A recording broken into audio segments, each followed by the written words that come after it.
Good morning, everybody. I hope you had a great weekend. I am back from my staycation slash social media detox slash full moon releasing. I wanted to talk today about how to follow the moon cycles and how it can serve you by taking time off around the full moon. I just decided to do this myself. I was feeling, hello, as you come on, just say hi in the comments. We're talking about the full moon today, how it impacts us, and how we can follow the cycles of the moon rather than fighting against them. So that's what I'm talking about today. And what I realized was that I was in constant action, constant go, go, go, constant giving, outpouring of love and support for everyone else. And I mean, we've all heard this story. And then thinking that I was doing it for myself, like, oh, I'm doing my morning journaling and meditation. Yes, I do those things consistently every day. I go outside every day. So was I completely failing in this area? No. And I also noticed that I was really tired. I was feeling really drained. And I was noticing, just that I was tired. I was just not feeling well. And I decided to take the week off from serving others. Hello, good morning, welcome. So last week, I decided that I was going to be open to receive the guidance from my intuition, from my spirit guides, and to really fully do that, I could not be in anyone else's energy. My children went to their dad's house for the week. Luckily, Grandma was in town, so they were, plenty of things to do with her. But I was very mindful of who I connected with and limited my contact with others as much as possible because I wanted to hear my own inner guidance louder and stronger. And the full moon is a time of release. The full moon is the time when we're asked to let go of what is not serving us, who is not serving us. And anything that feels draining or anyone that feels like you just feel like a lower energy around them, that is your body telling you that you need stronger boundaries. You need to distance yourself from that person, from that situation, to gain the clarity as to the best way to move forward for you and to release the need to please others. I'm a recovering people pleaser in the past. Well, I'm still recovering from it because I want everyone to be happy and feel good, but that's not my job. And what I learned was by pulling back my own energy and going within and doing things that were just for me, like going to a mountain and just sitting, going to a winery and having a beautiful glass of wine by myself and just looking at the scenery and just relaxing. And this weekend I went to the beach. It was like completely spontaneous. Like, you know what? The ocean is so deeply healing for me. The salt water feels so good. And is it a crazy busy time at the beach? Yes, it is. But that's okay because I had plenty of time to just relax. And I received a lot of guidance in my car driving. And I received clarity around what needs to be released. And that serves us so much when we create the space and the time to do that. And tuning in to the natural rhythms and cycles of the universe and following the moon serves us because if we just push through, if we just keep going, like they say, just keep showing up. Well, yeah, like what energy are you showing up in? If you're showing up in an energy of depletion, of resentment, of disappointment, guess what you're going to attract? More things to be disappointed about, more people who want to take or take advantage of you because you're in that energy, you're in that vibration of that lack, that feeling of drain. So to get out of that, to return to a place of balance, of well-being, it's essential to remove yourself from the energies and to give yourself that time. And the full moon is a great time to do that because the full moon is all about releasing. And we just had the full moon on Thursday, and the energies continue after a couple days after, and they start a couple days before. The energy is very strong, is very intense. I was actually standing on the beach during the full moon. It was so beautiful. And just looking at the moon on the ocean and just feeling happy and just feeling like that peace, it was so beautiful. And at the end of the week, this might be TMI, but my last night that I was there, I woke up in the middle of the night vomiting for hours, and I was like, "What the hell?" Like I had fish for dinner, and it was a fancy restaurant, like a delicious meal. I'm like, I don't know why I was so ill, but for hours I was vomiting, and just hours and hours, and it's kind of funny because they say in the spiritual world, purging, which is letting go. I was like physically purging, and I realized it was part of my week's efforts. The week was all about letting go. It was all about tuning in and then taking action on things that need to be let go of. And my body was literally releasing those stuck energies, emotions, sadness, disappointment, grief. All of that wanted to come out of my physical body, and I did it through vomiting, which was really interesting how that happened. And I was still like confused, like what, like I don't know what I ate or what, it was nothing that unusual. But then I was like, the spiritual meaning of it is purging. And it was the last day of this detox, which is so interesting. Another thing that I did during the detox was a fast, a 24-hour fast. I am not a doctor. Whenever I talk about this, people always say, I'm diabetic, right? And I'm like, great, don't do it. Like, I'm not telling you to do it. I'm sharing my experience, but, just pre-warning on that. I'm not a doctor. I'm not a nutritionist.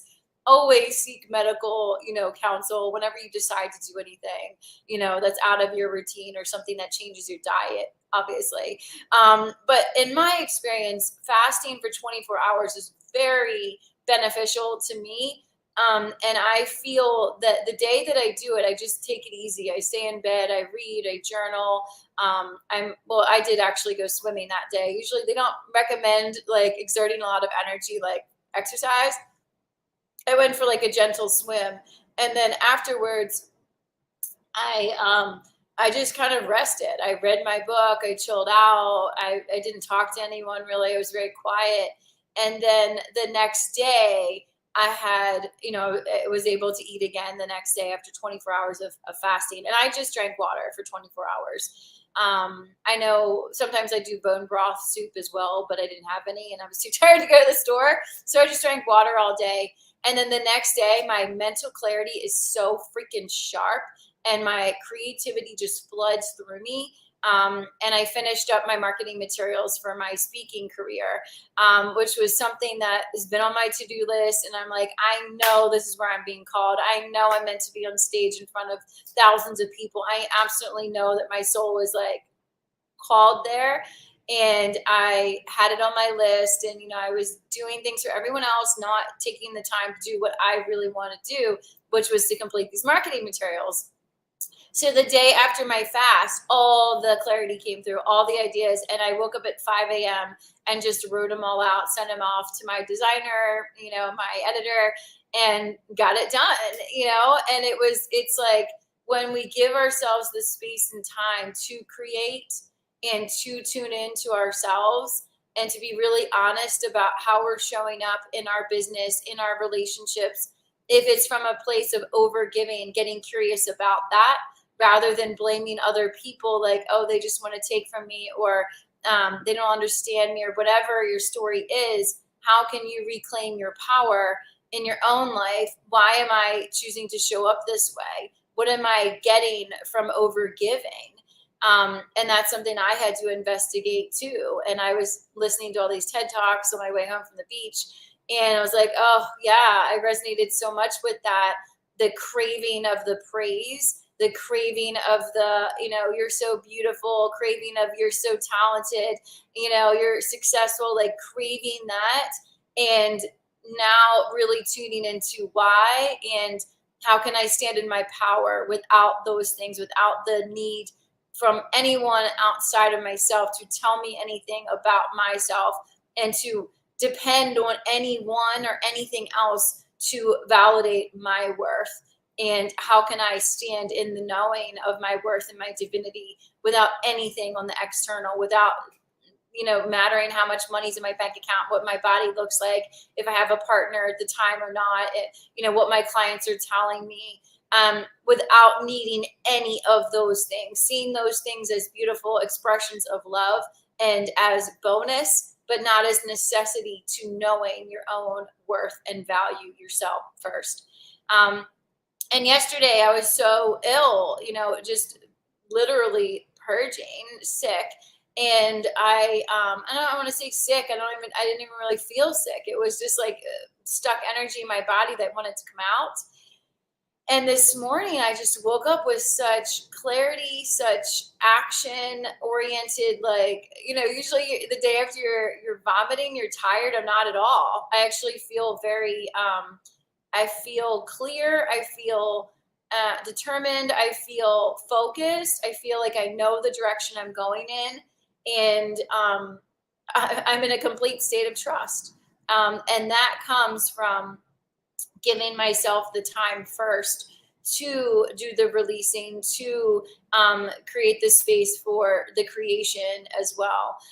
So that's what I wanted to share today. And, encouraging you to tune in to that full moon. And I'm going to be taking time off around the full moon every month now, because I see how powerful it was. I also scheduled a call with my own mindset coach during that time so that she could help me with those feelings of lack, the feelings of, unworthiness that I and all of us, I believe, are always alchemizing.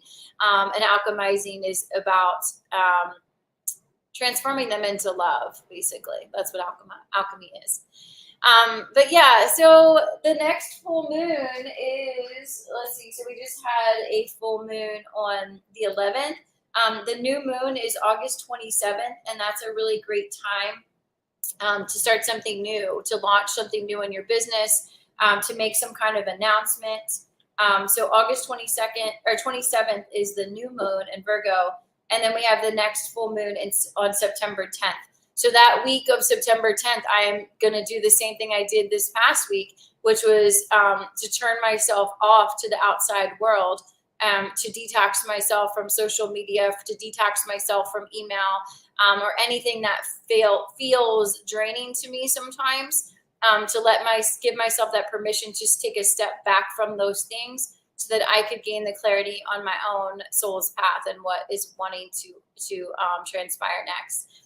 So that's what I encourage you to check out, the moon cycles. I do have a free guide on my website, juliegetzinger.com, under free goodies, and it is the moon's cycles. So if you're interested in following the cycle of the moon and mapping your business around it, when to make that new program announcement or when to launch that sale, when to go within and be quiet and reassess how are things going in your business, you can download that guide. I will, let me go ahead and put a link in the comments here to that if you're interested in downloading that. It's on my free goodies page. I also have abundance meditations. So the guide is called Moon Phases and How They Affect Your Business. So I will put that here.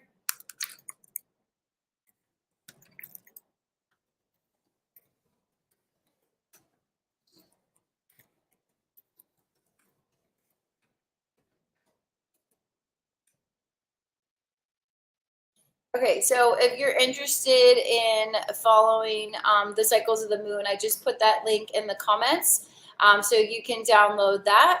And I hope you have a great rest of your week. Bye.